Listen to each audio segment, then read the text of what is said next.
Most of the work in the arts that I see are about aware raising.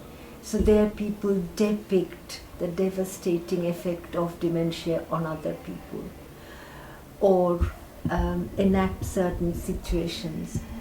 And I also felt that people who are living with dementia, whose lives are affected by it, or caring for someone with dementia, they are having enough of that experience. So this should be something where they get away from it. It's like a retreat, like going to somewhere, something which is enjoyable. We all have got right to enjoy something. I haven't been able to figure out what it is that's causing me to be puzzled and chaotic and disordered. The bit that survived in me is language, access to language.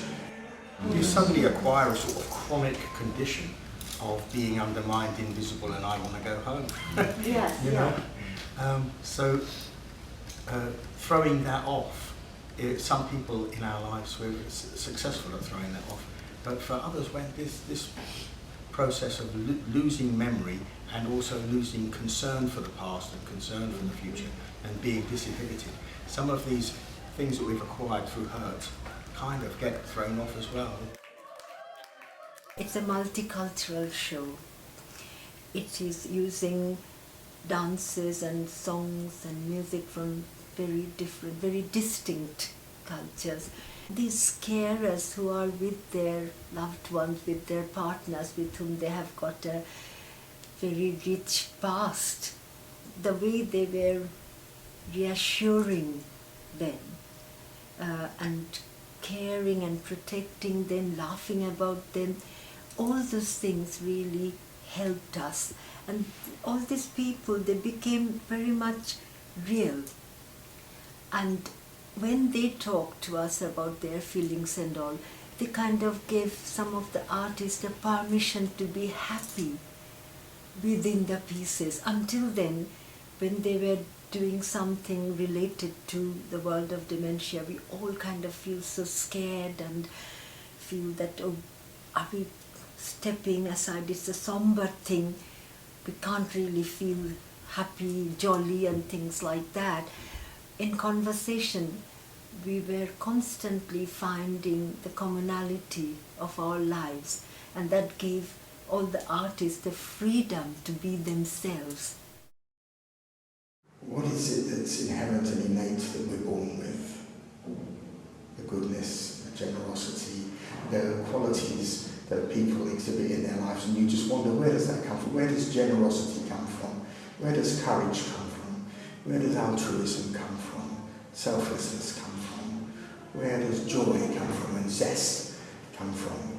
And the other thing I wanted to give expression to was that there are facets and aspects and dimensions of personality that I think are acquired, and sometimes they're put on us through conditioning, through parenting, through school, through experiences of trauma and hurt and despair.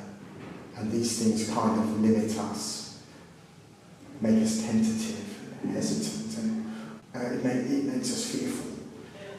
And the experience of memory disorders is often that the connection with those events becomes very tenuous and chaotic, and the memories become disordered.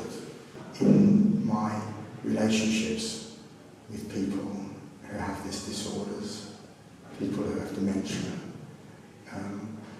things that fall off are things like the ego drives that make us, that push us into behaviours.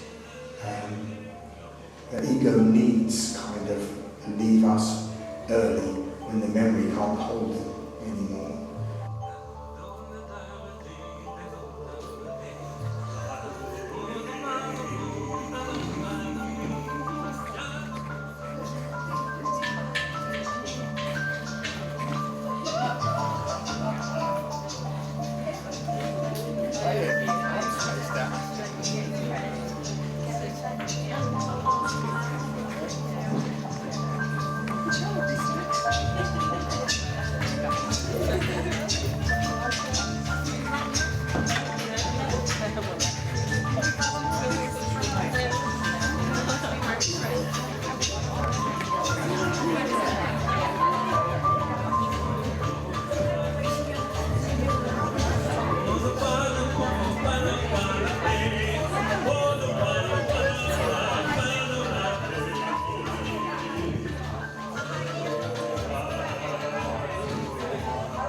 main idea was the overriding importance of allowing people to continue to have a normal life as long as possible.